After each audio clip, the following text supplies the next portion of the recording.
Hola, buenas tardes, Lore, Lola. Bueno, gracias por la puntualidad. Vamos a esperar que se vayan conectando y comenzamos con un repaso de la clase 8 y ya luego la clase 9, que sería la primera clase del módulo 3. Así que ahí en breve, mientras se van conectando, ya comenzamos.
Y vimos que está Camila también, ya saludamos a Lorena, Lola, que estaban desde el principio, puntuales. Eh, Carla, bueno, vamos a ver si se suma alguien más y comenzamos con el repaso de clase 8. Eh, y como les decía, hoy vamos a iniciar el módulo 3. Así que ya están, eh, podríamos decir, iniciando el, el módulo mitad del curso. Bueno, se pasa rapidísimo, la verdad. Eh, como saben, son seis módulos, pero uno de los módulos, el último, es en realidad el trabajo final, ¿sí? Así que van a tener 5 módulos con contenidos, o sea que ya están ahí acercándose a la mitad del curso. Se pasa volando, a no aflojarle.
Bueno, mientras se van conectando, por ahí si alguien se conecta más tarde, va a haber esta partecita grabada que es el repaso de la clase número 8. Van a tener hoy un trabajito de cierre de módulo que sí es obligatorio. ¿Sí? A partir de las 9 ya se va a estar habilitando. Bueno, habíamos estado viendo la parte de capital, la parte de manejo de los toros, ¿no? Esto es lo que vimos en la clase anterior. Los bienes de uso, el manejo de los toros, capacidad de servicio, ¿no? Es uno de los bienes de uso más importantes en la actividad cría, el toro. Eh, y habíamos charlado de, bueno, por qué era tan importante, ¿no? Porque podemos decir que es responsable de un alto porcentaje, no solamente de la genética, de los nacimientos, de los distintos índices de procreo, y también, por supuesto, en la transmisión de enfermedades. Eh, Después vimos un poquito de la evaluación de capital, entonces podemos decir que llevábamos el hilo de capital, de bienes de uso, no bienes para producir otros bienes, como es el caso de los toros, y nos detuvimos un poquito en algunas características de, bueno, cómo seleccionar el toro, cuándo hacer los análisis sobre la salud y la capacidad reproductiva del toro y demás. Y para eso charlamos sobre capacidad de servicio, ¿sí? Mencionamos una prueba que es muy útil, un indicador, ¿no? Para poder conocer la capacidad de servicio, esa capacidad que tiene el toro para, bueno, poder servir preñar a las vacas, ¿no? Que va a influir muchísimo en los índices de preñez. Ahí dábamos las características, ¿no? De cuando un toro a campo, ¿sí? En 21 días, cuántas vacas puede llegar a servir en 21 días y dice, puede predecirse con más de un 90% de exactitud haciendo la prueba a corral, ¿sí? Y se consiste en determinar servicios que un toro dice realiza sobre hembras no en celo sujetas a un brete, ¿no? Entonces, de esa manera se realizaba la prueba. Y según la cantidad de servicios que realicen en esos 20 minutos, podemos determinar la capacidad que tiene el toro en baja, media, alto, muy alta, ¿no? Según el número de servicios dentro de un rango, ¿no? Eso nos va a determinar también cuántos toros necesitamos, por ejemplo, cada 100 vacas. No debemos elegir los toros solamente por capacidad de servicio, pero sí es uno de los indicadores, uno de los parámetros que que tener en cuenta y con los cuales debe cumplimentar el toro. Ahí habíamos hablado un poquito de cuáles eran bueno, estas herramientas, en este caso una manga móvil para los distintos análisis, los trabajos con el toro, que es fundamental porque, bueno, muchos establecimientos no se disponen de instalaciones y el Ministerio de Desarrollo Agrario en sus chacras experimentales tienen algunas de estas mangas a disposición. Era una información que quería traer porque es importante, bueno, para los productores, para que lo tengan en cuenta, que a veces se complica un poco el tema al no tener instalaciones, de realizar los distintos análisis.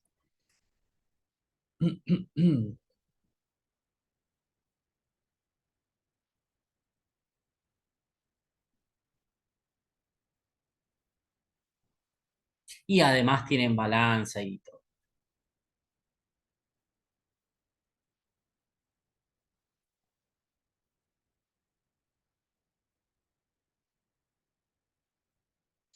Continuamos entonces, veamos la parte de capacidad de servicio, dice, como mínimo, sí, una capacidad de servicio de 3, ¿no? Que veíamos, eh, de media para arriba, ¿no? Que sea alta, alta o muy alta, ¿sí? Dice aumentar el porcentaje de preñez en los primeros 21 días, que eso es lo que nos va a determinar, que en los primeros 21 días van a estar, va a haber un mayor porcentaje de vacas preñadas. Eso es importante para determinar, ¿no?, que si los terneros nacen antes, si están preñadas antes, nacen antes los terneros, como habían mencionado ahí también los compañeros de los terneros de cabeza, como decíamos, ¿no? Entonces van a estar antes, terminados, podemos decir. ¿Sí? Eh, Eso nos permite adelantar la próxima temporada en el lote de cola de parición, ¿no? Que sería del final, que eh, paren al final, sería el lote, los cabezas paren primero, nacen primero. Dice disminuir el porcentaje de toros, ¿no? Vamos a necesitar menor cantidad de toros, cada 100, cada 100 vacas, ¿sí? Entonces es importante, vamos a tener menor costo de toro, ¿no? Que es un bien de uso, y menor costo de amortización al tener menos toros, ¿sí? Incluso puede llegar a tener alguna vaca más, algún vientre más. También sirve. Mati, ¿te puedo hacer una consulta? Sí. Por ejemplo, o sea, tiene que ver y no tiene que ver. Si hiciéramos inseminación, o sea, IATF, inseminación artificial, ¿en qué costos entraría?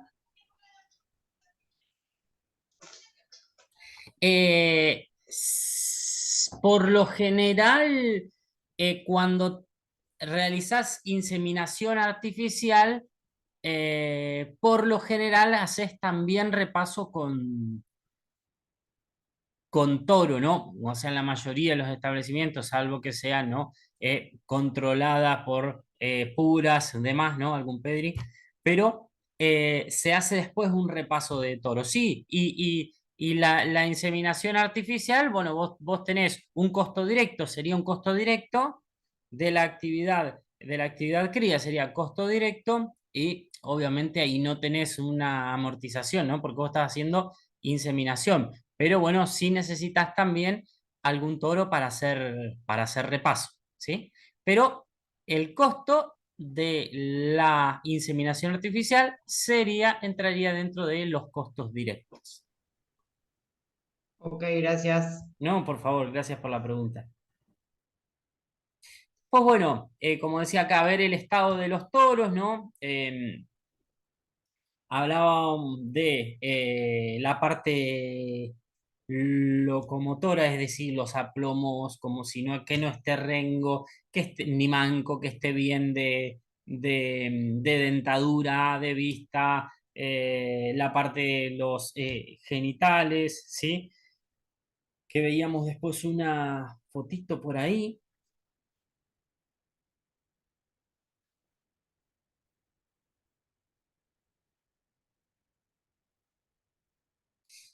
Y esto lo aclaraba al principio, ¿no? La capacidad de servicio es una prueba complementaria, ¿sí? Que sí es importante, pero que no es la única. Dice, no realizar la prueba en establecimientos que no tengan controladas las enfermedades venéreas. Bueno, se va a hacer esa prueba de a ver cuántos servicios realiza. Tienen que estar controladas tanto el toro como las vacas, ¿sí? Para que no haya, evitar enfermedades de transmisión sexual, ¿sí?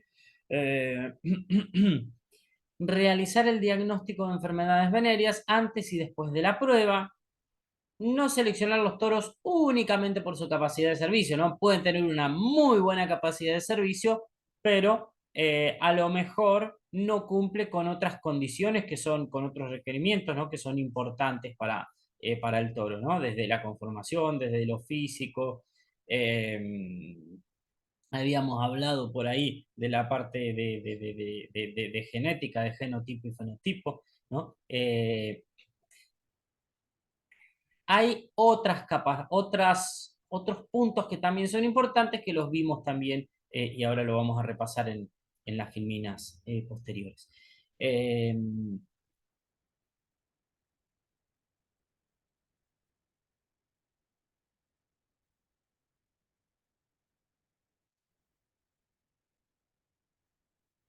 la circunferencia escrotal era otro de los parámetros, ¿sí?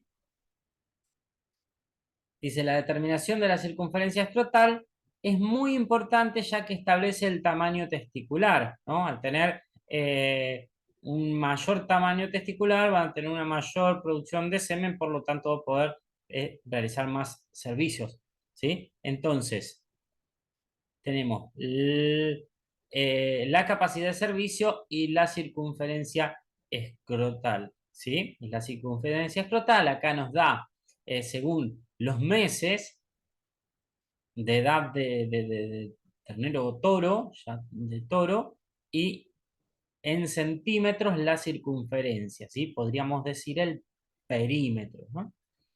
Entonces, entre 6 y 7 meses, unos 26, 23 centímetros, ¿no? 12 meses, ya un año, 32 centímetros. 18 meses, que sería un año y medio, 33,5. Y a los 2 años, ¿no? 24 meses, 35 centímetros de circunferencia escrotal, ¿sí? Mati, otra vez yo. Sí, Consulta, en el caso de que en una cabaña, por ejemplo, al toro lo tomen como para sacar muestra de semen para hacer inseminación, ¿también o sea, lo ponemos en la parte de costos igual que los otros toros o tiene otra diferencia? a ver cómo, perdón, no, a ver, no entendí bien la pregunta. A ver, de nuevo, en una cabaña. Ejemplo, hay cabañas que hay ciertos toros que los ponen para sacar semen, para armar las pajuelas, para inseminar a las vacas, ¿no? Lo tienen como tipo muestra, digamos. Para inseminar o venderlas. Claro, ese toro se toma de la misma forma que estos o lo tomo como un costo directo como el semen, por ejemplo. Y el toro, en ese caso, si es, si es de, si es de reposición, ahí, mirá, ahí podemos decir, si es de reposición de la cabaña, dentro de la cabaña, eh, puedo tener en cuenta, ¿sí? Que se va reponiendo con otros toros, ¿sí? Hay que ver, ¿no? Y hay que ver ahí en caso de Cabaña, un montón de cuestiones que puede llegar a ser distinta, ¿no? Porque si es dentro de la cabaña, puedo tener en cuenta los costos del toro de mantener el toro, ¿no? Si está, por ejemplo, en boxes, ¿sí? El costo de mantenimiento, ¿no? De forraje y demás. Eh, Puedo llegar a a tener en cuenta esas pajuelas, ese semen, ¿no? Para inseminar eh, como una sesión interna, si yo tengo toro de cabaña, pero a la vez tengo la cría, entonces digo, bueno, puedo tener esas pajuelas, como decís vos, para inseminar, puedo llegar a tenerlas como una sesión interna, ¿sí? Y costos directos podrían ser, por eso hay que ver el caso en particular, ¿no? Ok, Hay que sí, estudiar sí, porque hay cabañas que tanto o sea, de lo que es de toros o de cerdos, por ejemplo, tienen el reproductor que le sacan semen para hacer las inseminaciones aparte. Pero no sé cómo, Sí, es en qué parte del costo entraría, si lo bien, tomás como un toro y normal mira, sí, perdón. Y si ese toro es comprado, no es de producción propia, ahí vas a tener que tener en cuenta las amortizaciones, ¿sí? Porque si ese toro no es de producción propia, no se va a reponer con los otros, sino que se pone viejo y tengo que volver a comprar el toro, ¿sí? sí. Ahí, si yo lo compro afuera el toro, ahí tengo que tener en cuenta las amortizaciones, ¿no? ¿Qué pasa? Porque en las cabañas también, Que para cambiar de por un sangre, lado obviamente por un lado lo tomás como un toro, digamos, normal, y por el otro lado tengo en la parte de costo directo el tema del semen de la espajuela que reproduzca el toro. sí, ahí vas a poder tener, en ese caso, y yo las vendo, me va a compensar, digamos, o eh, sí, a contrarrestar ese costo, ¿no? Entonces, si yo ese toro, por un lado, si ese toro lo compro, por más que sea cabaña, vos lo comprás a otra cabaña, ahí tenés que tener en cuenta las amortizaciones, ¿no? ¿Sí? Cuando es de reposición interna, no. En ese caso, entonces, vas a tener en cuenta las amortizaciones, ¿sí? Que lo vas a tener durante 4 o 5 años, ¿sí? Y se te va a poner viejo y lo vas a tener que cambiar. Eso por un lado, ¿no? Y eh, por el otro lado, como un ingreso de esa actividad que va a ser la actividad, ¿no? De la actividad cabaña, de la venta de las pajuelas, ¿sí? O pastillas, como le dicen, ¿no? Entonces, en ese caso, si vos las vendés a otros productores, ¿sí? Va a ser una venta y si vos las usás para tus propias vacas, esas pajuelas, va a ser como una sesión interna, como si te la vendieras a vos mismo, podemos decir, ¿no? Entre comillas, ¿sí? Ese Ok, razonamiento lo tenemos, que es totalmente distinto, pero tenemos el mismo razonamiento, por ejemplo, cuando vos sembrás un maíz y decís, bueno, en vez de venderlo ese maíz, lo utilizo para los animales del establecimiento, ¿no? Eso se llama sesión interna, de la actividad agricultura a la actividad invernada, por ejemplo, ¿no? ¿Sí? ok, Para tener en cuenta el costo de oportunidad, ¿no? Porque es un poco eso, ¿no? O vendes todo o utilizás algo para vos, para el establecimiento, ¿sí? Entonces hay que ver cada caso en particular.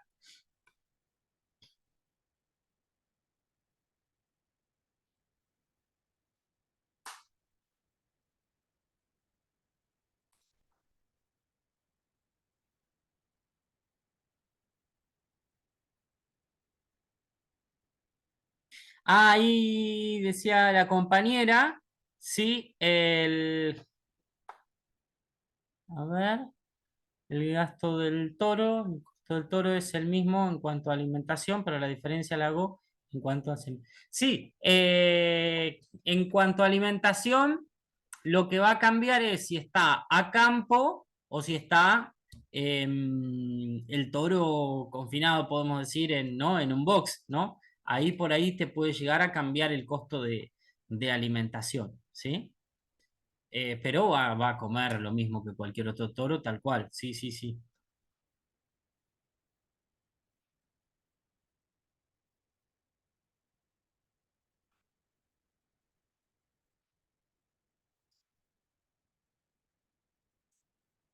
Entonces vos lo que tendrías es un ingreso, ¿sí?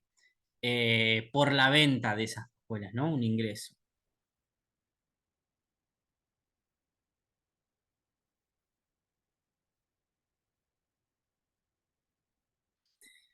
Acá teníamos, hablábamos del potencial de Entore, el potencial de Entore tiene en cuenta esos dos parámetros, la capacidad de servicio y la circunferencia escrotal, ¿sí?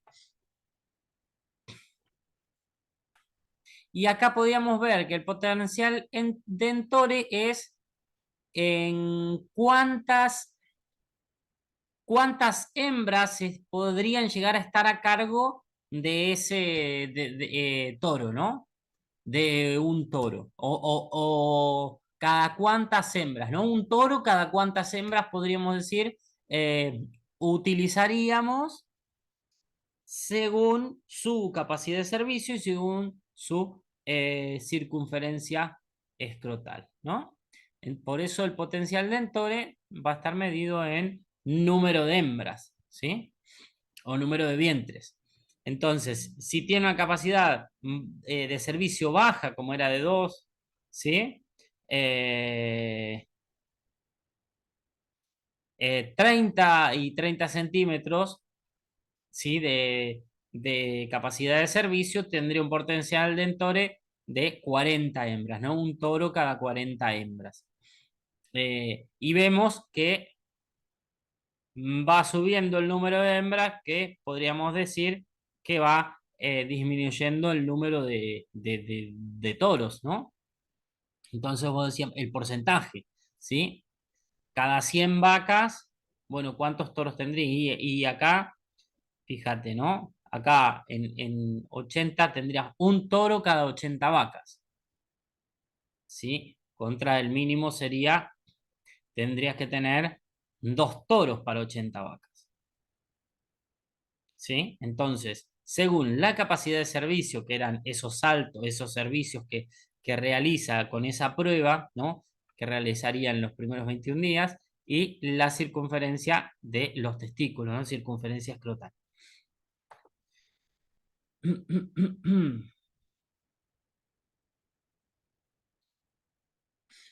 Veíamos también el manejo durante el año del toro, la importancia, ¿no? De que, bueno, el toro tiene que estar bien corporalmente, bien alimentado durante todo el año, ¿sí? Esto es importante. Dice, antes del servicio, los toros deben estar en un potrero con muy buena disponibilidad y calidad de forraje para que acumulen reservas para el servicio, ¿no? Porque en la época de servicio va a comer menos, va a caminar más, va a gastar más energía, va a estar detectando celos.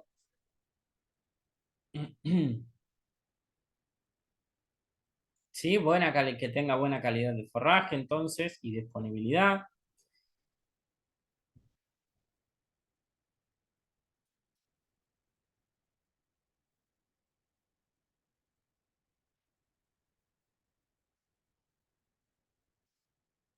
Punto importante que detectan el celo por la visión, por eso deben tener los ojos sanos.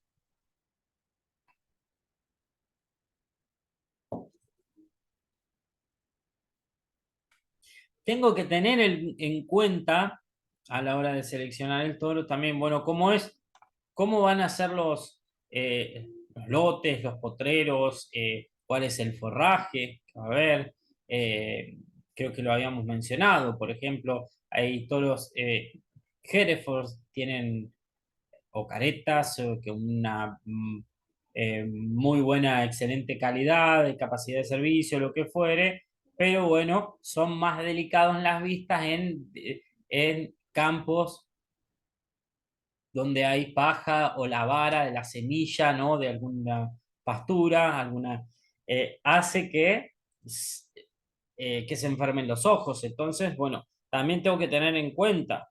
Entonces, por ahí en esos campos voy a utilizar toros que sean un poco más rústicos, ¿sí? En cuanto a la vista.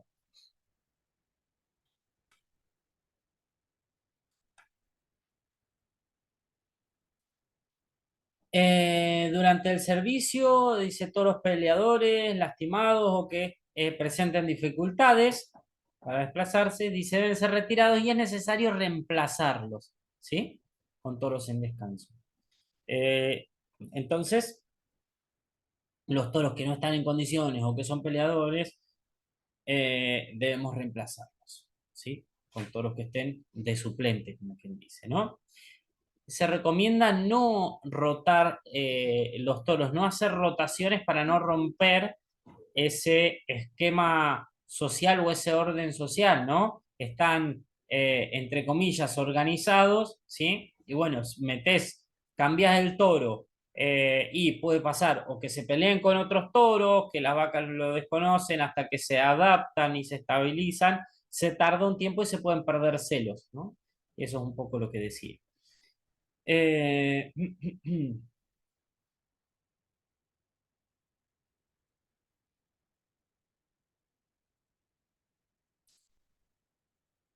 Cuando termina, manejo durante el año, dice, cuando termina la época de servicio es conveniente que vayan a un potrero empastado, bueno, para recuperarse, ¿sí? Con buenos alambrados para evitar servicios por robo, ¿sí? Robo entonces es cuando se puede escapar, pasar un toro o al revés pasar una vaca, una vaquillona, ¿no? Y quedar preñada sin estar planificado, digamos, ¿no? Eh, Y bueno, toro grande en vaquillonas podría eh, acarrear problemas a la hora del parto. Puede pasar que también haya una vaca o toro enfermo, ¿sí?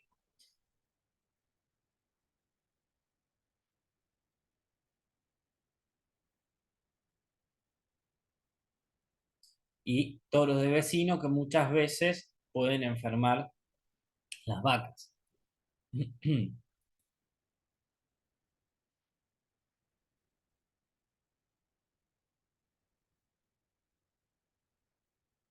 Bueno, cuando se aprobaron, ¿no? El toro en esas pruebas, en esos estudios, análisis, ¿no? En cuanto a su capacidad de servicio, potencial dentore, ¿sí? La circunferencia escrotal, ¿no? Tener en cuenta eso, tener en cuenta la actitud de si está sano, sin enfermedades venéreas, si están bien de aplomos, de dientes, de ojos, ¿sí?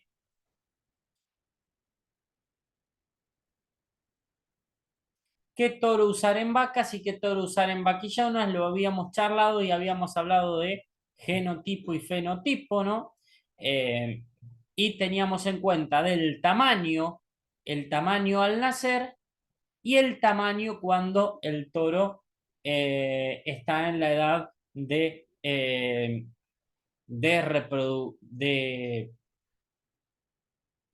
de reproducción, ¿no? Eh, de servicio, ¿sí? De dar servicio. Eh, bien, entonces era muy importante tener en cuenta estos puntos que un toro puede ser chico, ¿sí? Puede ser chico, pero tener genética grande, genotipo grande, ¿sí? Por eso se tiene en cuenta el peso al nacer, ¿no? Entonces, para vaquillonas se utilizan toros de bajo peso al nacer, ¿sí? Porque el peso del nacimiento es proporcional con el peso en la adultez, ¿sí? Pero al revés, si un toro es de un alto peso al nacer, fue el ternero de alto peso al nacer, pero todavía es chico, es torito y es chico de cuerpo, la genética, al haber sido de alto peso al nacer, es de toro grande y seguramente cuando esté en su máximo desarrollo en la adultez va a ser grande. O sea que aunque sea chiquito, ¿sí? Porque está chico en edad, el ternero que va a producir va a ser un ternero grande y puede llegar a tener complicaciones con la vaquillona a la hora del parto, ¿no? Entonces, eso es importante a tener en cuenta.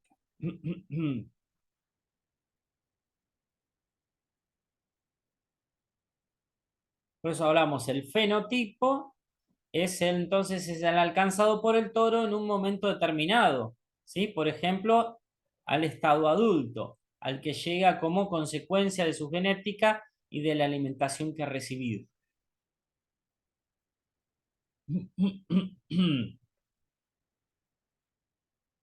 Eso también es importante.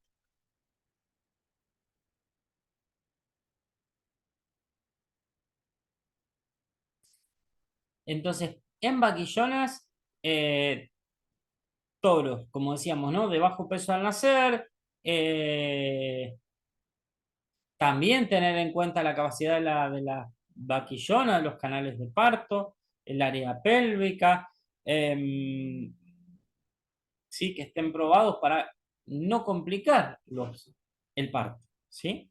Dice estos últimos 3 meses, dice, en los últimos 3 meses, otro de los puntos importantes, de gestación, el ternero desarrollará un 70% de su peso. Y acá había que tener en cuenta eso, ¿no? De la alimentación de las vaquillonas, ¿sí?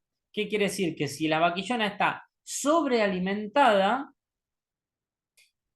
va a ganar mayor peso el ternero que tiene en la panza y eso va a hacer que sea más grande, más difícil de parir, pero a la vez la vaquillona va a acumular grasa y va a estrechar los canales de parto y también va a complicar el parto propiamente dicho, ¿no? Entonces hay que tener en cuenta eso, ¿no? Un equilibrio alimentario.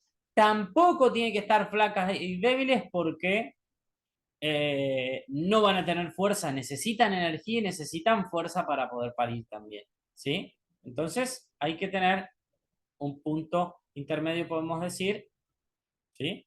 Que no tenga eh, sobrealimentación, ¿sí? Para que el ternero no sea eh, demasiado grande, ¿sí?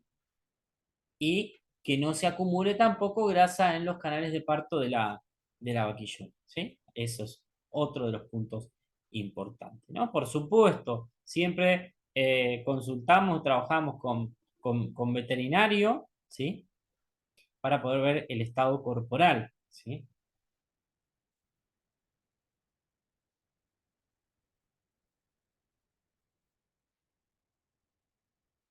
Bueno, hasta ahí veíamos entonces la parte de manejo de los toros y después vimos eh, la evaluación de capital agrario.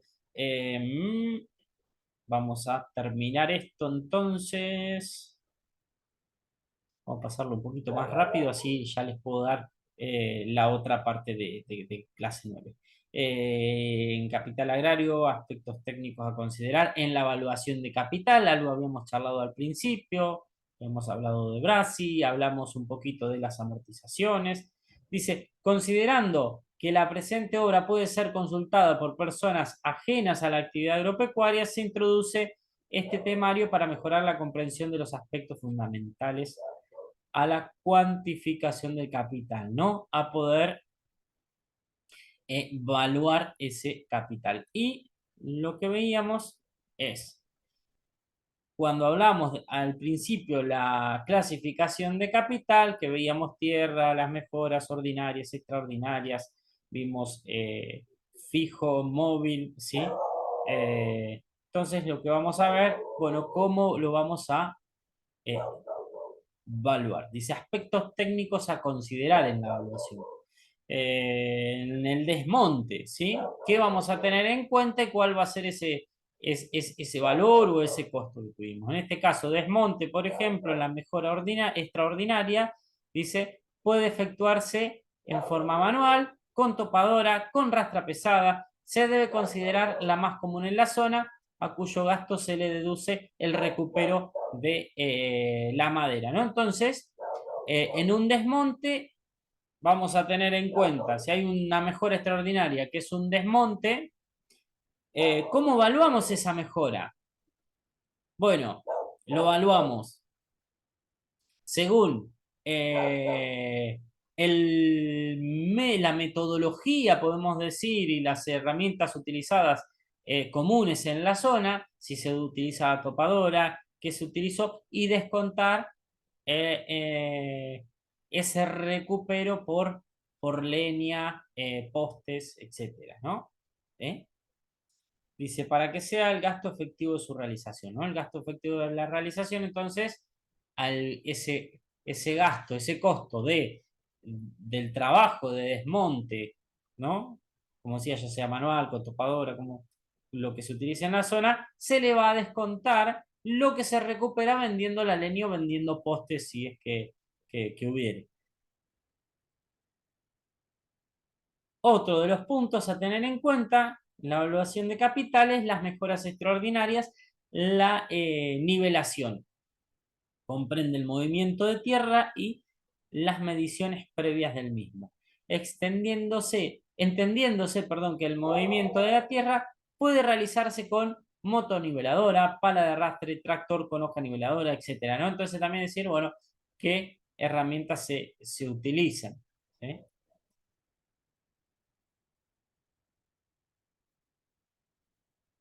Y acá vemos las ordinarias, que serían algunas construcciones, ¿eh? Como por ejemplo galpón, silos, ¿sí?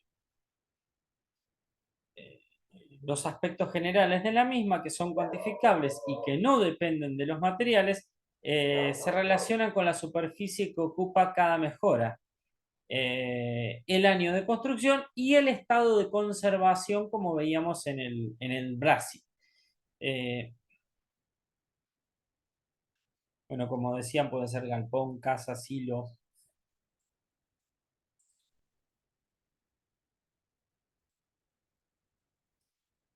Los alambrados, otra mejora ordinaria. Para cuantificar este ítem, dice, lo constituyen los metros, ¿sí? Del mismo, año de construcción, estado de conservación, ¿sí? Bueno, la cantidad de hilos, ¿no? Alguna otra característica que tenga. Eh, Incluye también corral, manga.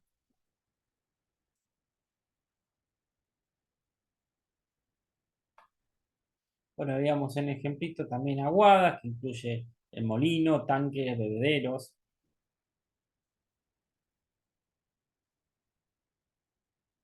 Lo vamos a evaluar teniendo en cuenta el estado de conservación y el año de construcción, ¿no? Teniendo en cuenta los años de vida útil.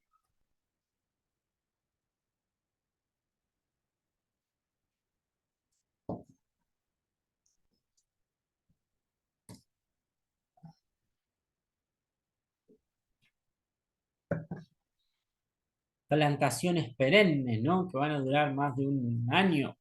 Eh, Como por ejemplo las pasturas.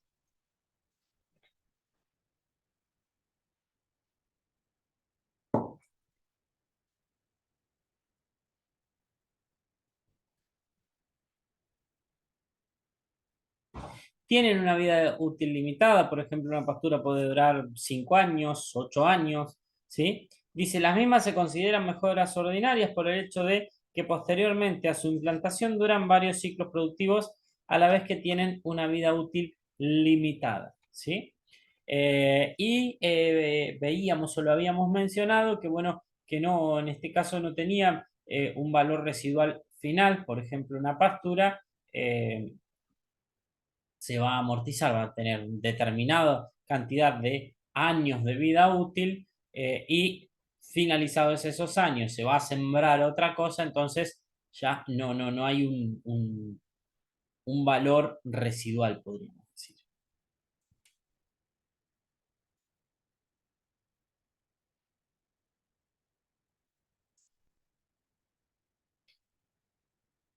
Praderas permanentes, dice, para evaluarlas se deben cuantificar las tareas de preparación del terreno, siembra, semilla, los cuidados culturales, ¿no? Que puede ser un desmalezado, por ejemplo, ¿sí? El periodo de implantación y el estado de conservación. Dice, montes, la densidad de siembra, ¿no? La cantidad de plantas, por ejemplo, por metro cuadrado o por hectárea, ¿sí? Sería la densidad de siembra.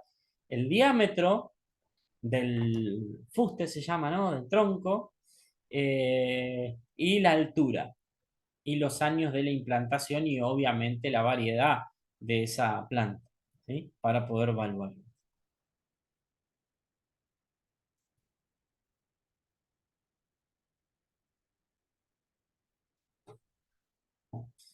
Ahora pasamos a vivo, ¿no? Capital de explotación fijo vivo.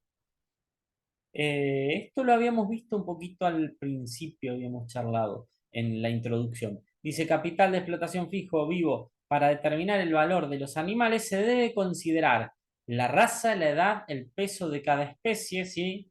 Si es vacuno, ovino, caprino, las categorías, ¿sí? Vacas, toros, vaquillonas, novillos, novillitos. eh,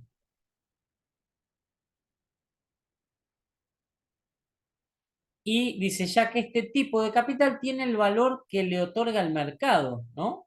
Bueno, hablábamos, en algún momento les mencionaba la palabra commodity, ¿sí? En este caso pueden ser homogéneos, ¿no? Teniendo en cuenta la misma especie, el tamaño, etcétera, ¿sí?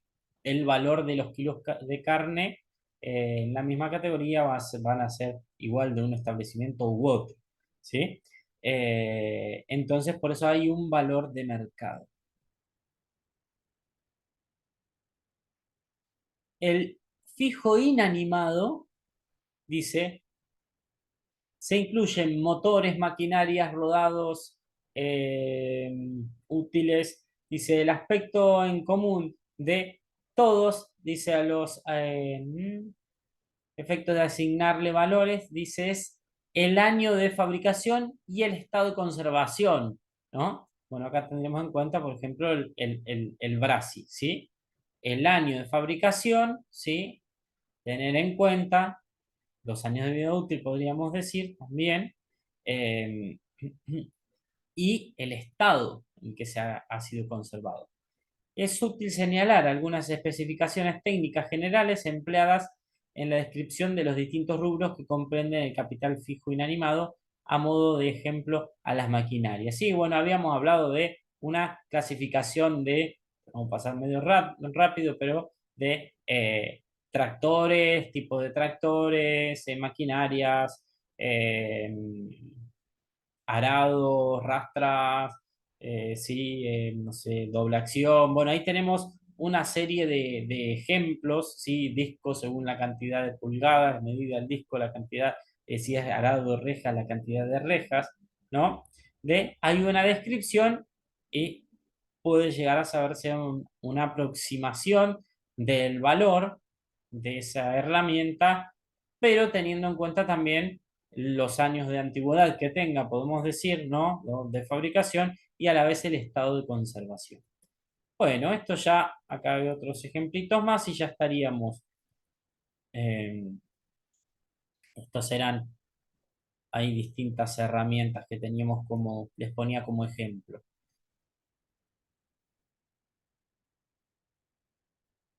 Y terminando ya esta parte, este repaso, dice, a modo de síntesis, se puede concluir que la incidencia de cada rubro en el costo de producción es la siguiente. Tierra más mejoras extraordinarias, ¿no? La tierra más las mejoras que tenga, ya sea, por ejemplo, un camino, desmonte, nivelación, ¿sí? Interés más los gastos de comercialización, ¿no? Un interés o renta en la tierra, de conservación, perdón, más los gastos de conservar, ya sea ese camino, esa canales, ¿sí? Mejoras ordinarias y capital fijo inanimado, tendríamos un interés más los gastos de comercialización, perdón, de conservación, no sé por qué estoy diciendo de comercialización, de conservación y la depreciación, ¿sí? Que la depreciación sería la amortización. Eh, Capital fijo vivo, tendríamos el interés, los gastos de conservación, ¿sí? La depreciación cuando no son producidos en la explotación, ¿no? La depreciación hablamos de amortización. Cuando tengo que comprarlo afuera, tengo que tener en cuenta la pérdida, ¿sí? De valor, eh, ¿no? Pasados los años de vida útil, ¿sí? Y al volver a comprarlo, al tener que reponerlo, ¿sí? Comprarlo, entonces tengo en cuenta. Si es de reposición propia, como vamos al ejemplo del toro, no lo tengo, ahí no lo tengo en cuenta, ¿no? Que por lo general los vientres son de reposición propia, la mayoría de los campos de establecimiento de cría, entonces no tengo en cuenta la depreciación en ese caso.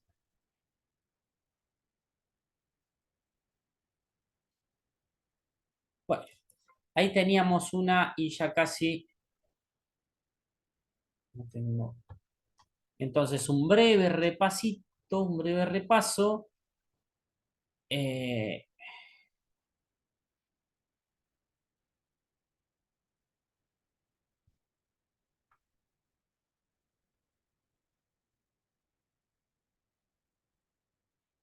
para pasar, les dejo acá acomodadita ahí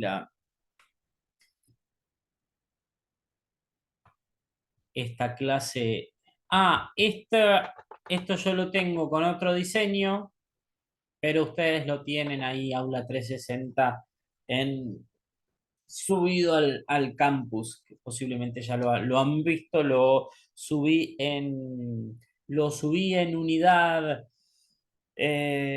2, porque para que puedan verlo, porque si lo subían en unidad 3 no les iba a habilitar verlo hasta que no hagan la evaluación. Sí, ese era el tema. Bien, para recordarles, entonces van a hacer la actividad, la actividad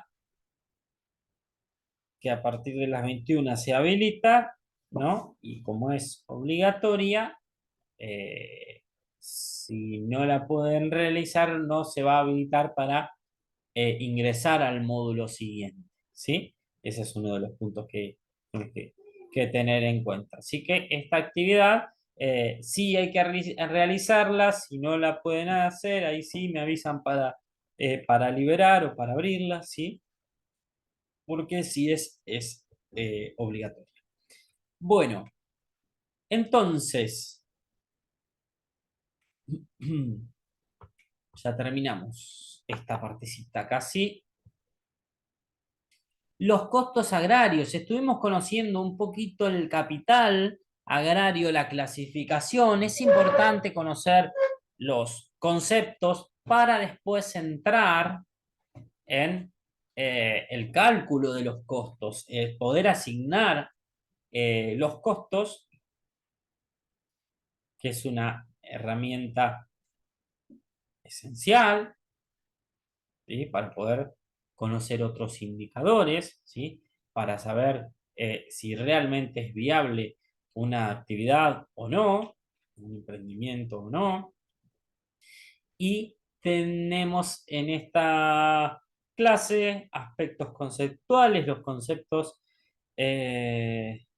bueno, es el primer paso para conocer, entender y después ya poder llevar a la práctica, poder después adentrarnos a manejar algunos numeritos, empezar a trabajar con algunos cálculos.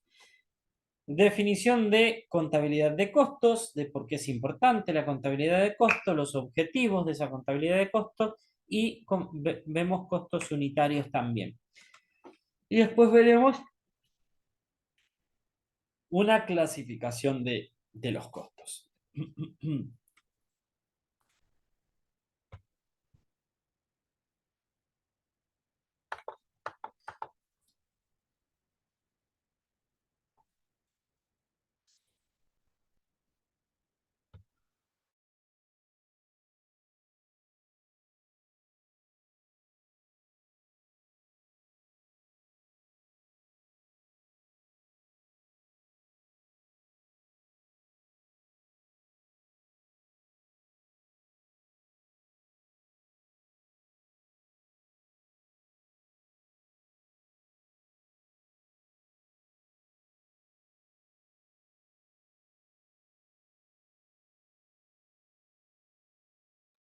Bueno, paso estas hojitas, es cortito, y les doy entonces a las 8 en punto un recreo. Eh, aspectos conceptuales, las empresas agropecuarias pueden definirse como unidades de organización que producen bienes agrícolas y o pecuarios, ¿no? O agropecuarios a través de la gestión de procesos productivos biológicos. Esto lo charlábamos al principio cuando veíamos las características de la empresa agropecuaria.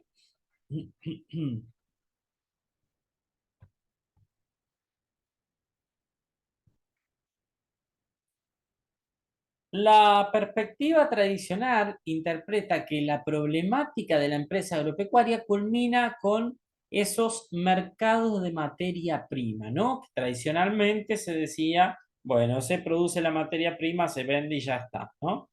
Dice, aunque real y objetiva, esta misión desatiende una importante variable de contexto. La producción primaria es siempre parte de cadenas agroalimentarias o por ahí, no sé si han oído hablar alguna vez de la cadena de valor. Es decir, un bien va surgiendo, va sufriendo transformaciones, ¿sí? Desde que sale del campo, suponemos, un girasol, ¿sí? Entonces, en el sector primario, la producción primaria, en el campo, ¿sí? Se cultiva, se cosecha, ya entra en juego el transporte, ¿sí? Se va a poder llevar a una planta de acopio, por ejemplo, a una aceitera, ¿sí? Es transformado, después pasa a una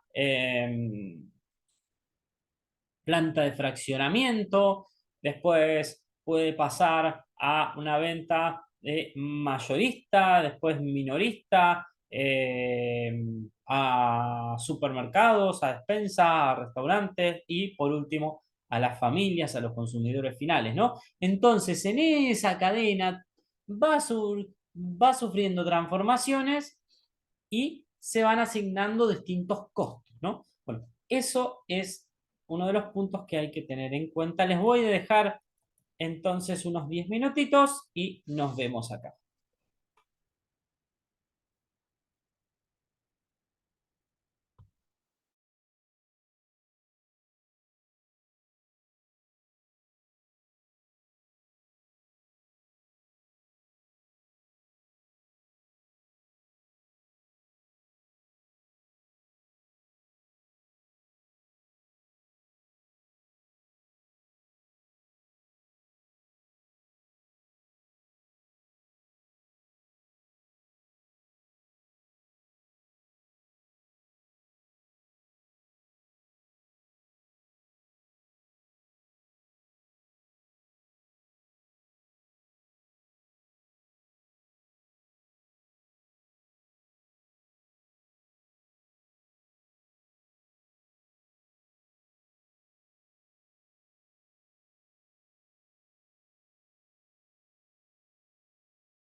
Bueno, seguimos. Ahí está. Se veía un poquitín nublado. Hola, profe. Sí. Una consulta. A mí la diapositiva 9 en el campus no me salta. Ah, Solo ah, me salta ah. la... A ver.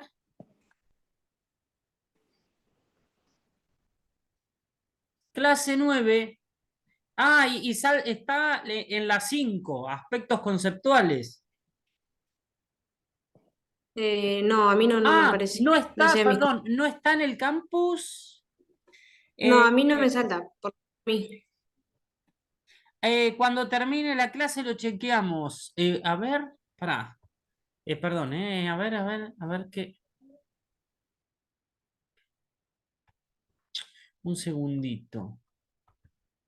A ver, tiene que estar. O sea, su vida está, salvo que esté en la unidad, salvo que esté en la unidad 3. Bueno, de todos modos, la actividad de hoy, la actividad, esta 9 no va a entrar en la actividad de hoy. ¿Sí? Porque corresponde a el módulo test, ¿no? Entonces, eh, no la necesitan para hacer la actividad 9. Claro, no, no la necesitan. Eh, de todos modos, vamos a ver. Si no les aparece es porque les puede aparecer en la actividad 3, en la unidad 3, perdón. A mí no me aparece, me figura como que hay cargado algo en la parte, en el módulo 3 digamos, pero que no lo puedo ver hasta que no realice el trabajo práctico. Exactamente, ahí está, ahí está. Ahí lo chequeamos entonces. Sí. Eh, capital Claro, a mí también me aparece. agrario. Está pendiente. Actividad, ahí está, exactamente, sí, sí, sí, sí, sí, es así. Bueno, está subido en unidad 3 porque corresponde a la unidad 3. Lo vamos a ver, no la van a necesitar para la actividad 9, ¿sí? Eso está bueno aclararlo. La actividad 9 es un cierre de módulo, ahí van a ver todo lo que vieron en el módulo 2, o sea, en la unidad 2, ¿sí? Cuando puedan hacerla, yo acá estoy viendo eso, cuando puedan hacerla, ahí ya les va a aparecer estos costos agrarios y sus aplicaciones. Cualquier cosita, si después quieren que yo se los pase al grupo o algo, se los paso, no hay problema, pero lo principal es que hagan la actividad 9 para poder ingresar al módulo 3, a la unidad 3. Ahí está, eso sería. Bien. Ahí estamos.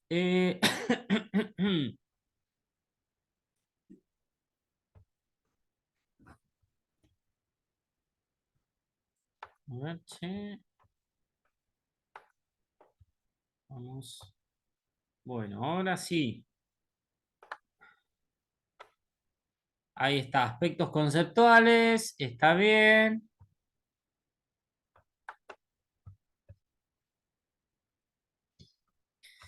En la página 5 estamos. Sí, ese es el tema, que como algunas son actividades obligatorias, ¿no? Como es el caso de la de cierre de módulo, eh, si no la hacen, no los permite avanzar, ¿no? Entonces, eso es importante, poder ir realizándolas y además después ir descargando, ir abriendo. Eh, bien, una lectura más actual, integral sobre el tema, extiende el análisis de sus problemáticas hasta los mercados de los bienes finales, alimentos, dice que se derivan de su propia producción. Habíamos hablado de la creación de valor, cadena de valor. ¿Sí? Cómo se distribuye el valor neto creado entre sus eslabones, es decir, a la renta de los actores. A ver, un segundito.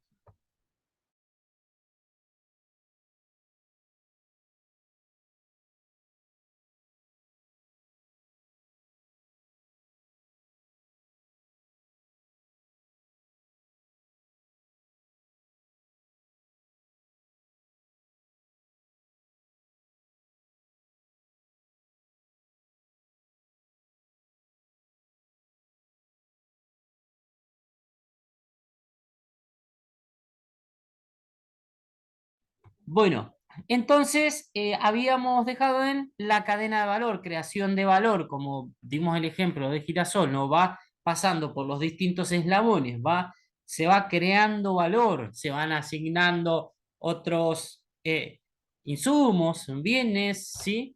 Servicios, el transporte, a las transformaciones, ¿sí?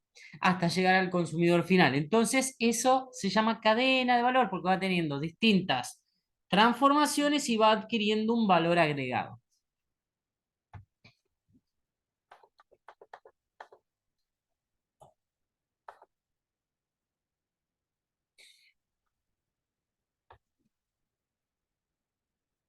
El problema que aparece, dice, con frecuencia se observa que la información sobre los costos ofrecidas por un eslabón no resulta confiable para los del otro y viceversa, ¿no? O sea, que no se sabe exactamente cuál fue el costo de manufactura, por ejemplo, de obtener ese producto que para nosotros es la materia prima, ¿no? Entonces, cuando pasa de un eslabón al otro, no se sabe cuál es ese costo de obtener ese producto en el eslabón anterior, digamos.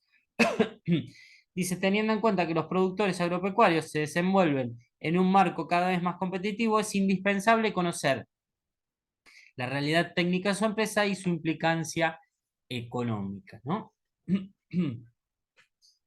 Bien, o sea, partíamos de que en un concepto tradicional era solamente producir materia prima y ya está, ¿no? Bueno, ahora lo que se debe tener en cuenta también, además de, hay un término que se llama la trazabilidad, ¿no? Justamente va siguiendo la traza, siguiendo ese producto que va cambiando de forma, que va surgiendo transformaciones, ¿sí? Uno de los ejemplos es el mercado de la carne. Entonces hay distintas certificaciones, como por ejemplo normas de calidad, de BPM, de buenas prácticas, y se le da importancia, supongamos, del animal, de, bueno, cómo fue tratado ese animal, en qué condiciones fue criado, ¿sí? Cómo fue alimentado, en qué condiciones están el recurso humano que trabaja en ese establecimiento, por ejemplo, ¿sí? Cómo después se realizan los procesos en el frigorífico, cómo es el transporte, ¿sí? Seguir toda esa traza en el frigorífico acá, por ejemplo, se realizan contratos en dólares con productores que cumplan esas condiciones, ¿sí? Cumplan con esas certificaciones de Angus, por ejemplo, ¿sí? Entonces van a tener un precio diferenciado, ¿sí? Por eso también es importante de, bueno, dar un valor agregado un poquito más, si bien no es solamente producir la materia prima, ¿no? Sino ir mucho más allá y poder, en ese caso, establecer contratos, ¿sí? Poder obtener un valor agregado, una diferenciación, un precio diferenciado, ¿sí?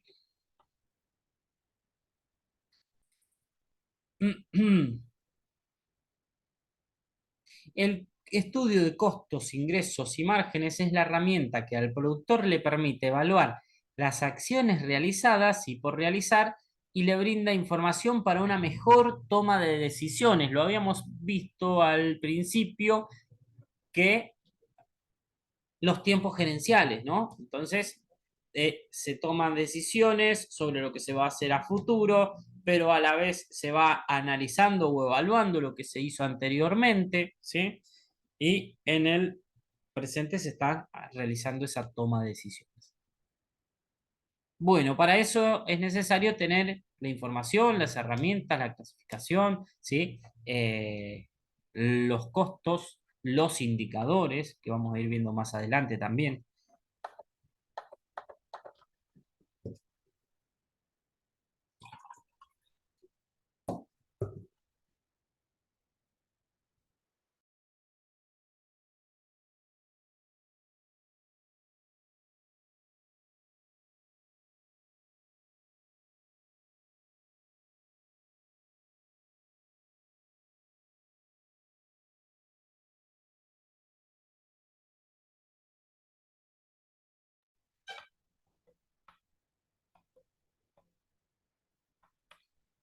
El margen bruto es uno de los indicadores principales, ¿sí? Hay muchos indicadores, pero es uno de los más utilizados.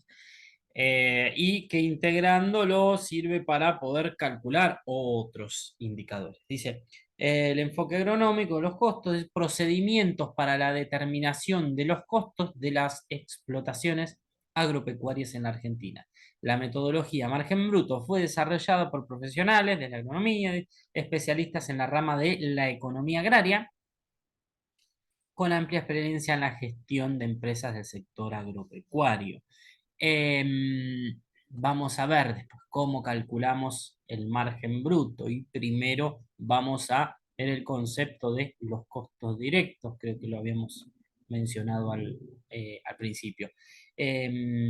Costos de elaboración de un producto, otro de los conceptos, se refiere a los insumos necesarios para producir una cantidad particular del mismo en un periodo determinado, ¿sí? Los costos para elaborar ese producto.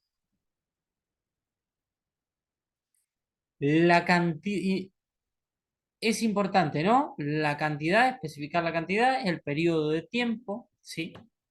Entonces, ¿cuáles son los recursos? ¿Sí? El valor de esos recursos, el costo de esos recursos y el tiempo necesario.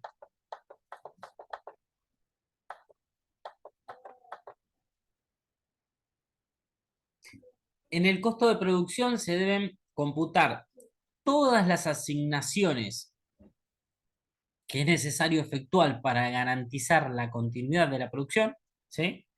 Entonces es importante, ¿no? La conservación también, ¿sí? En consecuencia, un costo no involucra únicamente los gastos en efectivos, y esto es importante, lo decimos siempre cuando hablamos de costo de oportunidad, cuando hablamos de amortizaciones. Dice, no es solamente costos en efectivo, hay otros aspectos más, dice que deben efectuarse para lograr el producto total, sino que también incluye otro tipo de imputaciones y retribuciones que necesariamente deben considerarse a efectos de que a efectos de que los factores de la producción, queda cortado ahí, depreciaciones y el interés del capital involucrado en la actividad. A lo que vamos, ¿sí? Dice, el concepto adaptado de interés del capital se fundamenta en la forma en que el empresario evalúa sus decisiones de inversión frente a diferentes alternativas. Entonces, no solamente tenemos gastos o costos como erogación, como salida de dinero, ¿no? Hay otros puntos que hay que tener en cuenta, ¿sí? Ya sea muchas veces la mano de obra cuando es dos empresas familiar, por ejemplo, ¿sí? Que si bien tienen una cierta o perciben una parte de la rentabilidad, el trabajo muchas veces no está remunerado. Eh, el costo de oportunidad, lo que dejo de ganar invirtiendo en una cosa, ¿no? Para invertir en otra. La pérdida de valor o depreciación por desgaste, deterioro o obsolescencia, como es la amortización, ¿no? Entonces hay costos y gastos que no son solamente de salida de dinero, ¿sí? Eso es importante. Depreciaciones y el interés del capital involucrado en la actividad, ¿no? Ahí hablamos también del costo de oportunidad y depreciaciones como amortizaciones. El concepto adoptado de interés del capital se fundamenta en la forma en que el empresario evalúa las decisiones de inversión frente a diferentes alternativas, ¿no? Alternativas, como decíamos, el costo de oportunidad, que sería la parte de capital o el interés del capital. Es decir, bueno, yo dejo de invertir en esto para invertir en esto otro.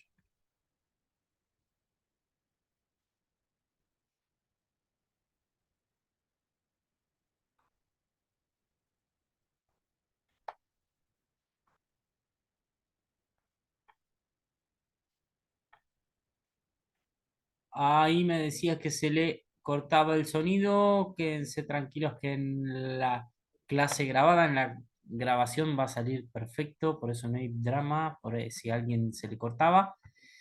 Em, Bien. Vamos a ver acá la parte de costos y las clasificaciones. Para adentrarnos en este mundo de los costos, dice costo, valorización monetaria, ¿sí? Si lo hablamos en pesos o en dólares, de la suma de recursos y esfuerzos que han de invertirse para la producción de un bien o de un servicio.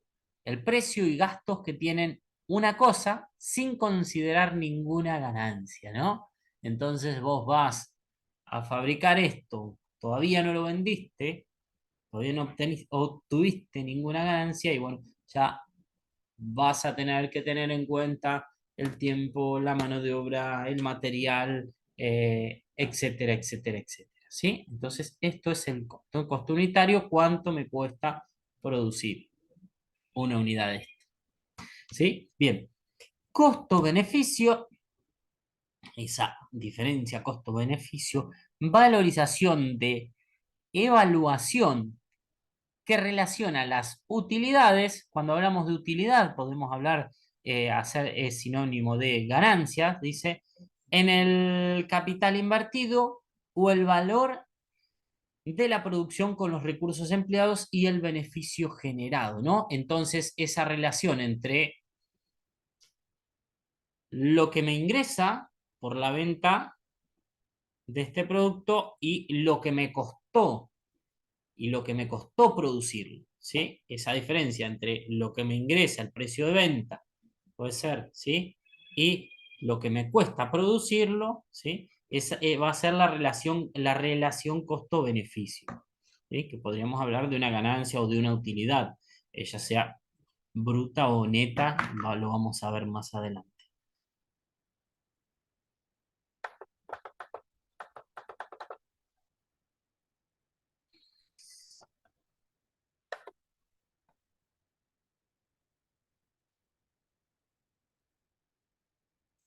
Costo de operación. Bueno, acá lo vamos a ver distintas clasificaciones, distintos conceptos de costo, como para ir dando un pantallazo y adentrándonos, ¿sí?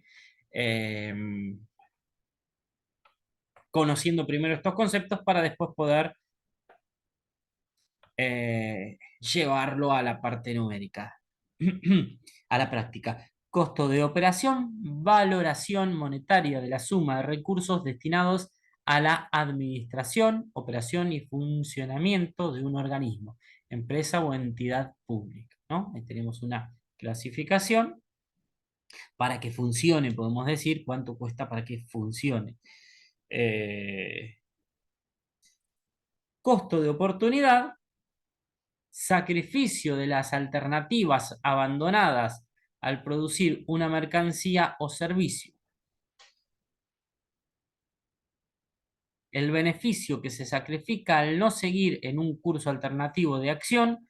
Los costos de oportunidad, dice, no se registran en las cuentas, pero son importantes al tomar muchos tipos de decisiones comerciales, ¿no? Entonces, este es uno de los conceptos importantes que tenemos que tener en cuenta, que no se ve, como decíamos ahí, no se ve en los registros contables,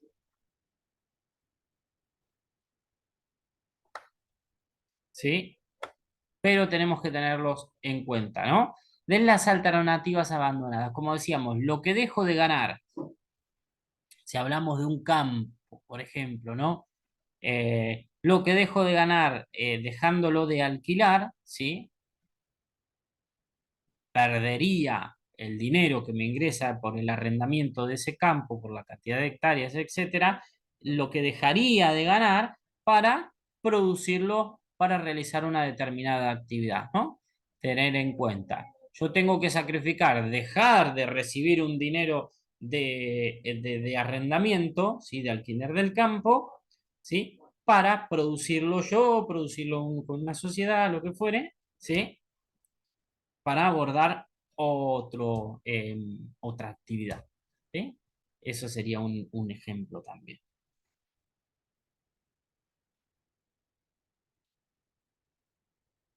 Costo de producción,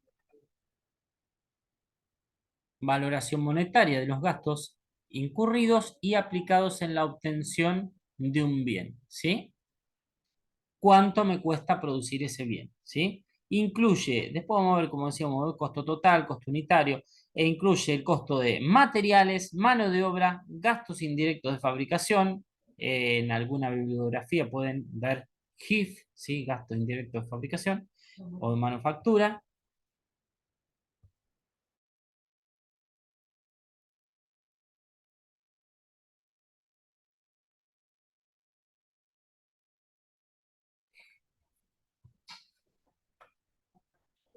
El pago, por supuesto, de los salarios, ¿sí? Entonces los recursos, tierra, trabajo y capital, como habíamos mencionado en un principio de este curso, ¿sí?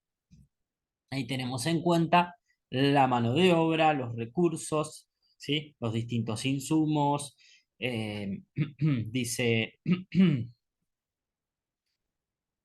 se define como el valor de los insumos que requieren las unidades económicas. Las unidades económicas son las empresas para realizar su producción de bienes y servicios. Se consideran aquí los pagos a los factores de la producción, al capital, constituido por los pagos al empresario, intereses, utilidades, etcétera, al trabajo, pagos de sueldos, salarios, prestaciones,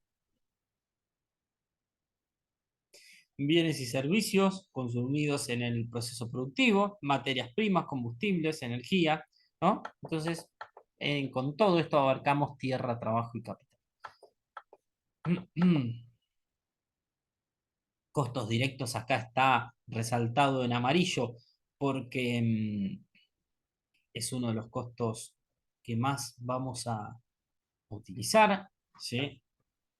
Es fundamental conocerlo y poder calcularlo para calcular el margen bruto, que lo van a poder realizar sin ningún inconveniente, lo vamos a hacer en paso a paso en las clases siguientes. Eh,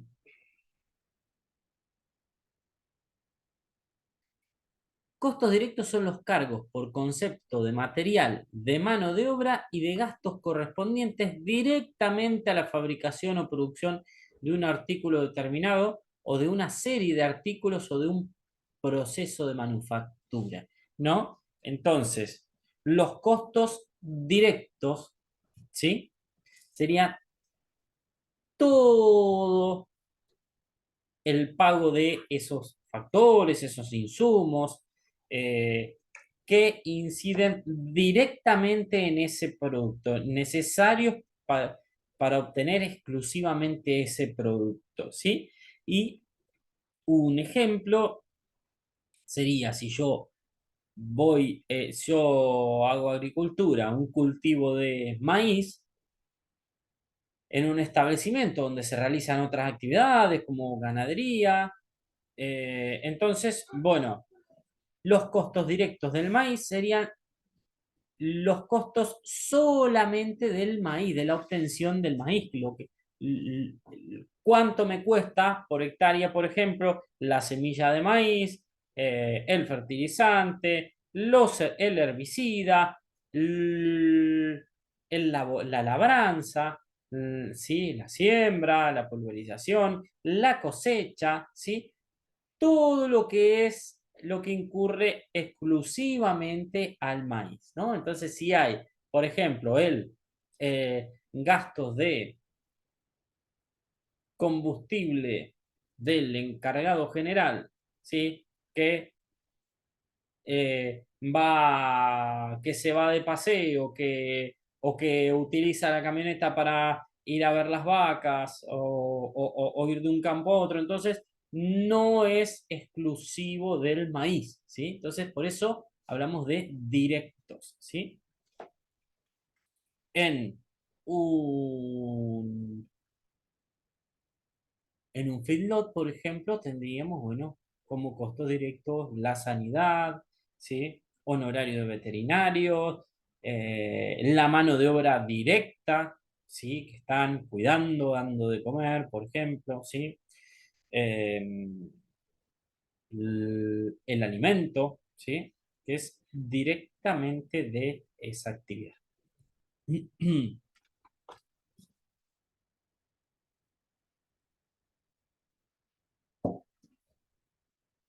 Costos estimados, otro de los conceptos, hablamos de estimación, ¿no? Cuando no es exacto, pero necesitamos tener una guía. Dice, los cargos que se calculan por anticipado con la intención de pronosticar, fíjense este concepto, pronosticar el costo real de la producción, ¿no? Entonces no va a ser exactamente la realidad, pero sí podemos decir, bueno, cuánto nos va a costar a futuro, por ejemplo, ¿sí? Eh, ¿Cuánto me va a costar cosechar ese maíz que estoy sembrando hoy? ¿Sí? Otra de las clasificaciones son, tenemos una clasificación de costos entre costos directos y costos indirectos y otra clasificación entre costos fijos y variables. Acá tenemos los distintos conceptos, ¿no?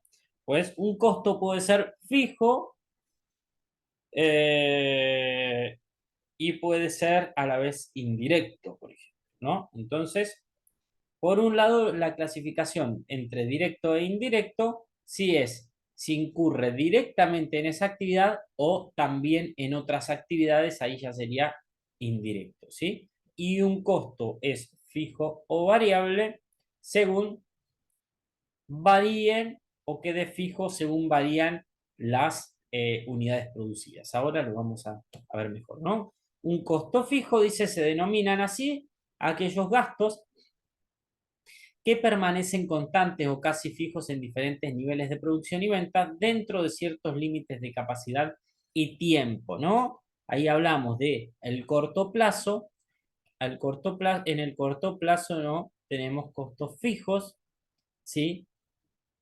Por ejemplo, alquiler de un negocio, ¿sí? O en el caso del campo, del sector rural, el alquiler, ¿sí? Entonces nosotros pagamos un arrendamiento y por más que tengamos 10 vacas, 15 vacas, 50 vacas o 100 vacas, el costo de arrendamiento va a ser el mismo, ¿sí?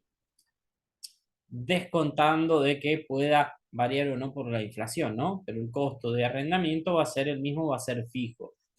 Eh, el costo de el salario, ¿sí? El salario también va a ser fijo, ¿sí? Por más que suba o baje la producción con respecto a un año anterior, por ejemplo, ¿sí? Si yo pago premio por producción, al haber mayor producción, voy a tener un costo, pero va a ser de premio de producción, no de salario, ¿sí? Si bien se le paga al, al, al, al encargado, ¿no? Al personal. Eh, bien, entonces hay que tener en cuenta. El costo es fijo, no varía. Cuando un costo es fijo, no varía cuando varían las unidades producidas. Ahí está.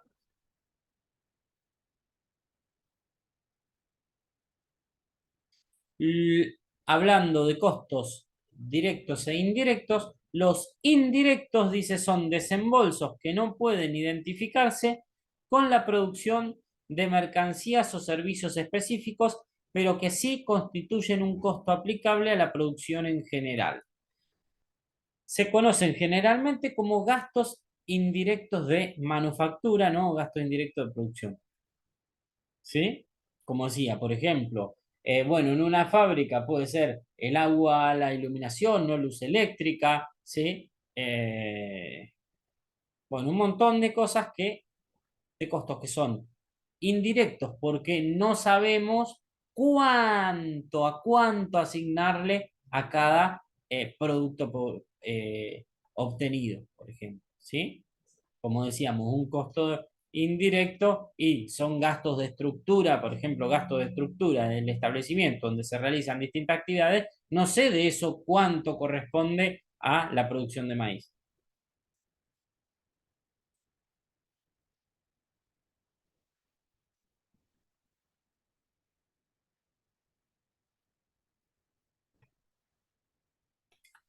Y como veíamos los costos fijos, vemos los costos variables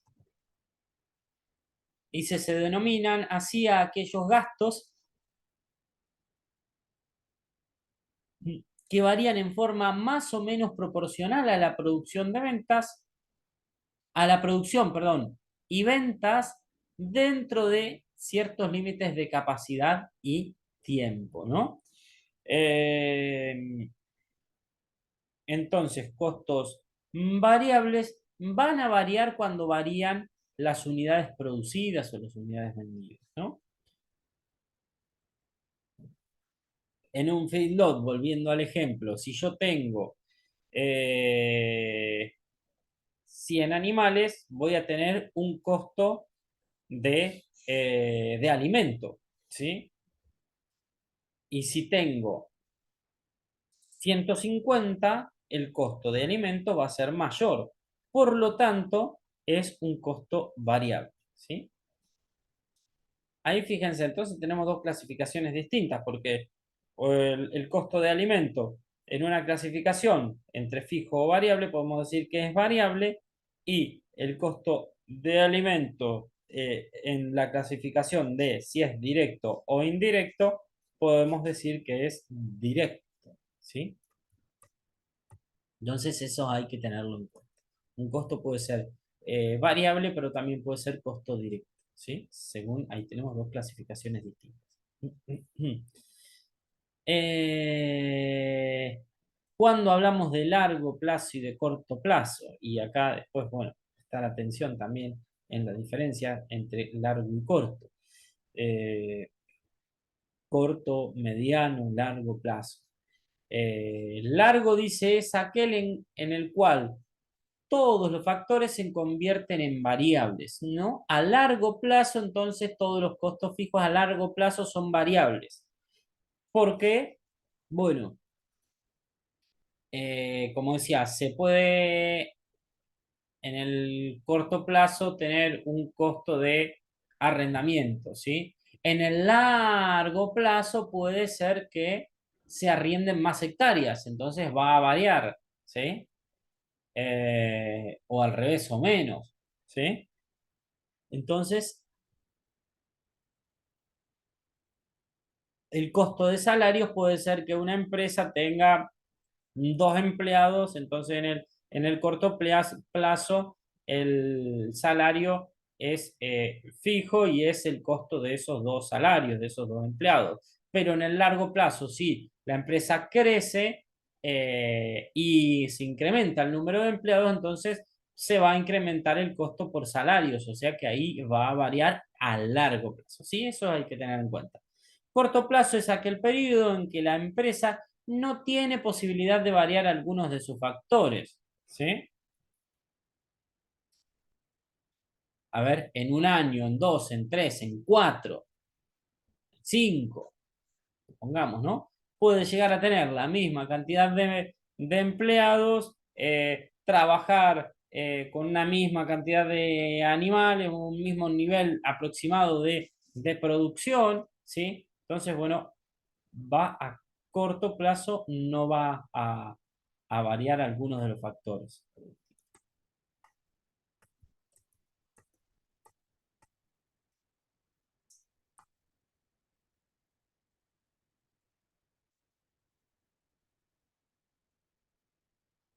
Bueno, acá tenemos un ejemplo en el corto plazo, cuando decimos, bueno, ya sembramos, en un corto plazo ya tuve un costo que no varía porque ya está, en el corto plazo ya sembré. Dice, si conviene, dice, periodo, costos fijos y variables, ejemplo de corto plazo sería el caso de evaluar, dice, si conviene cosechar o no, en ese momento, dice, los costos variables típicos como siembra, semilla, etcétera, se convirtieron en fijos y quedaría como única variable. Es decir, yo sembré, ¿sí? En el corto plazo, ya sembré, ya tuve ese costo de semilla, de fertilizante, etcétera, y es fijo, ¿sí? Me queda fijo, dice. A considerar el gasto de cosecha sería variable, porque puedo decir, bueno, a ver, ¿qué hago? ¿Cosecho todo? o cosecho una parte o no cosecho, entonces ahí va a quedar como variable el gasto de cosecha, porque voy a decir, bueno, ¿cuántas hectáreas voy a cosechar? ¿Sí? ¿Cuánto me van a cobrar por hectárea? Mientras más hectáreas hago cosechar, mayor va a ser el costo, el gasto de cosecha, ¿no? Por lo tanto, ese gasto de cosecha va a quedar variable en el corto plazo, ¿sí? Ahora, en un largo plazo, puedo decir, bueno, ¿cuántas hectáreas voy a sembrar? Mientras más hectáreas siembre, más costo de semilla voy a tener, entonces, bueno, ahí en el largo plazo, mediano largo plazo, ahí sí voy a decir, bueno, ahí sí va a ser variable. La teoría de la empresa presume que el planeamiento de corto plazo se realiza por un año aproximadamente, proponiéndose mejorar el beneficio con los recursos fijos existentes, ¿sí? Bueno, ahí como damos el ejemplo de eh, ya el sembrado, el lote sembrado, ¿sí? Y a ver cuánto vamos a cosechar. Esto se ve un poquitín nublado, lo vamos a más o menos a traducir. Hablamos de costos. Costo o coste, sí, sería lo mismo. Corto plazo y largo plazo, ¿sí? Entonces, en un corto plazo tenemos costos totales, fijos, variables, costos totales medios, costos fijos medios, costos variables medios y costos marginales, ¿no? Cuando hablamos de costos totales es del total, el total de todos los costos, ¿sí? De todo, del pago de todos los factores, ¿sí? Los fijos, como decíamos, ahí hablábamos solamente de los que quedaban fijos, como vimos recién, cuáles son fijos, cuáles son variables, ¿sí? Cuando hablamos de costos medios, es el total de los costos, de todos los costos, dividido las cantidades producidas, para decir, bueno, el costo medio es del total de los costos, cuánto le asigno a este producto, ¿sí?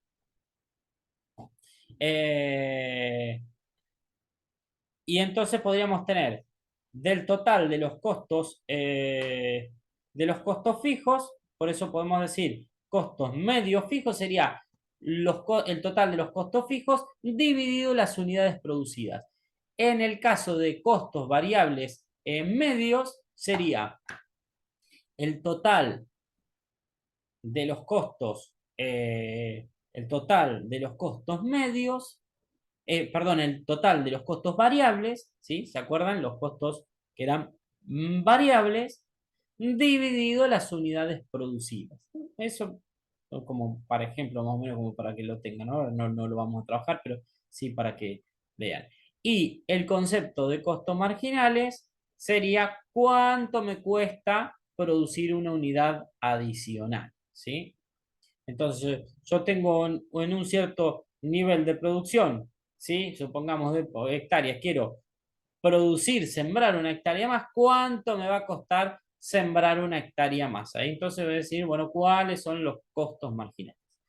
¿Sí?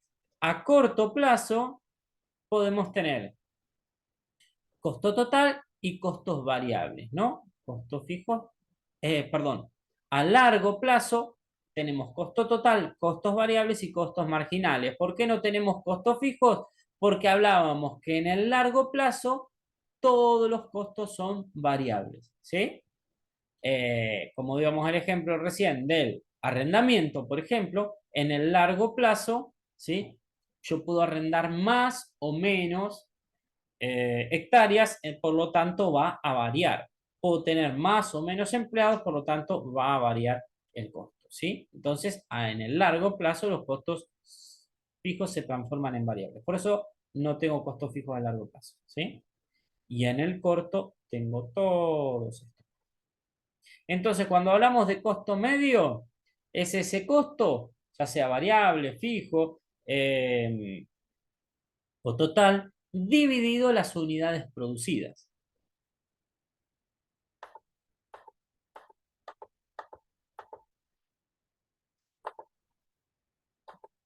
Ya los libero. Esto es como para que vean unos grafiquitos. Decíamos, hablábamos de costos fijos y variables.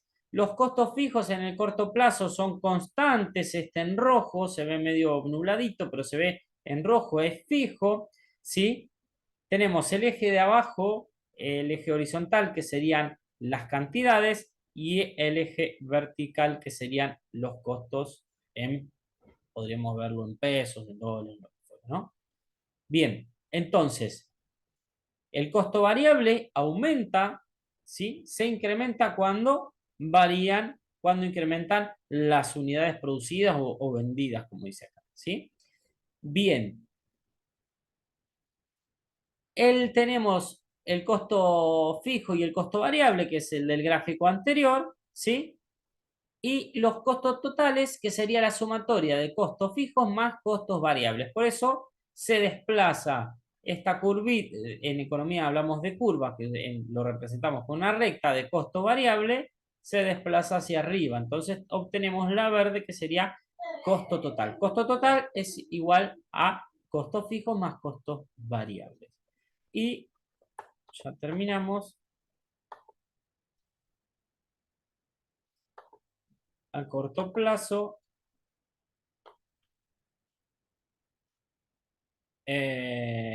tenemos costos variables más costos fijos es igual a costos totales, ¿no? Tenemos acá costos fijos, costos variables, y el costo total representado acá arriba, CT, ¿sí? Que representa la sumatoria.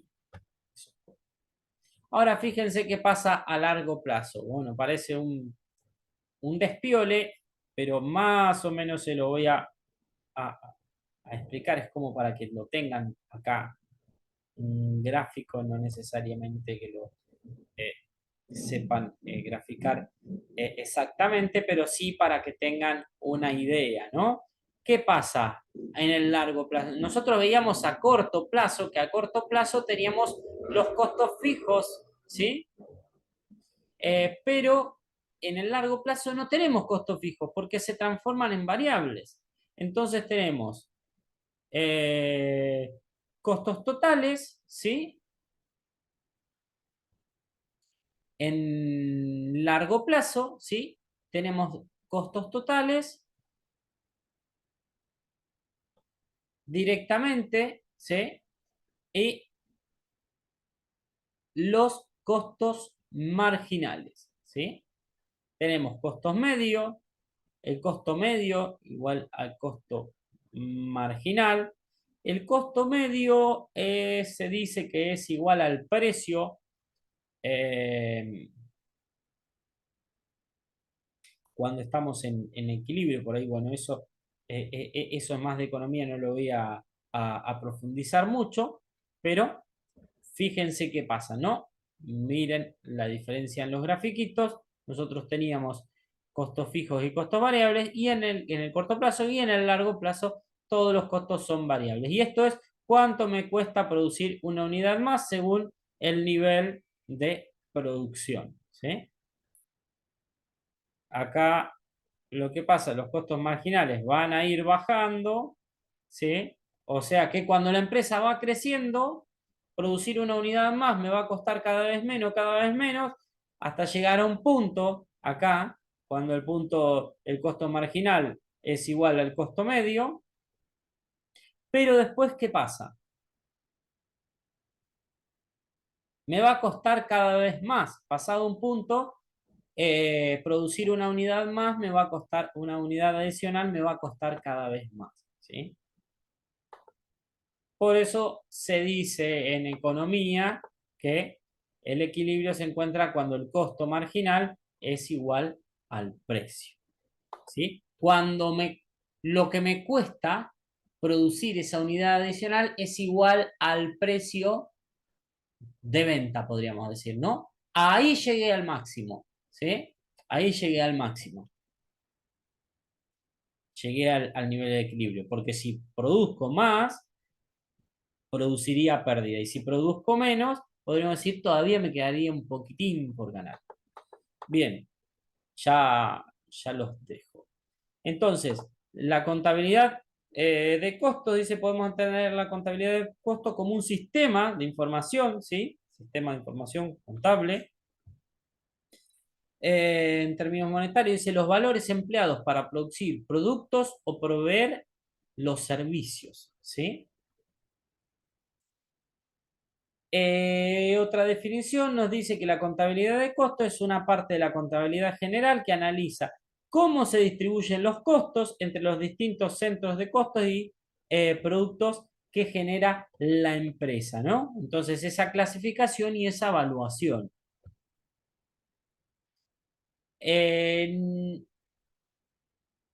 Dice objetivos de la contabilidad de costos. Servicios generales de la contabilidad de costos, dice, entre los principales objetivos de la contabilidad podemos citar planear, evaluar y controlar la producción, apoyar la planeación, el planeamiento, servir de base para la racional toma de decisiones, conocer el costo de cada área, comparar el desempeño real contra el esperado, determinar la rentabilidad de cada producto o cultivo, seleccionar los productos a producir o servicios a ofrecer, objetivos de la contabilidad de costos y servicios generales de la contabilidad, establecer los recursos, mano de obra, insumos y materiales, emplearse, definir la adquisición o renovación de maquinarias, determinar si comprar o producir cierto producto, controlar y hacer seguimiento a las áreas de la finca, del establecimiento, servir de base para presupuestar cultivos a terceros, perdón, cultivos o centros de costos en general. Entonces, acá vemos estos puntos, ¿no? ¿Para qué nos sirve? Para saber si producir o comprar, según lo que me cuesta algo, me conviene, según el costo que tengo, ¿me conviene hacerlo o me conviene comprarlo directamente? ¿Sí? No sé, me pongo a hacer una tarta. Digo, bueno, ¿me conviene hacer la tarta o me conviene comprarla hecha, según lo que me cuestan todos los ingredientes? Ese sería más o menos el razonamiento, ¿no?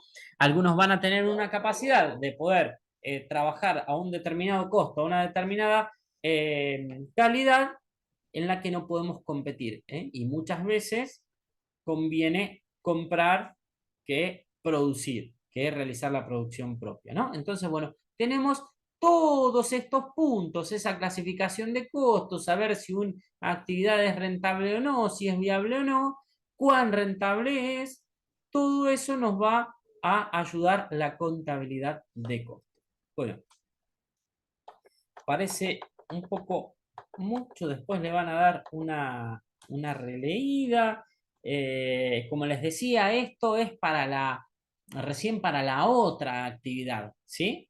Así que bueno, muchísimas gracias por su tiempo. Cualquier duda que tengan, saben que estamos en contacto, que tengan mucho éxito con la actividad de hoy, de cierre de unidad. Y bueno, nos veremos, si Dios quiere, la semana próxima. Gracias, profe, hasta el miércoles. Gracias a ustedes, que anden bien.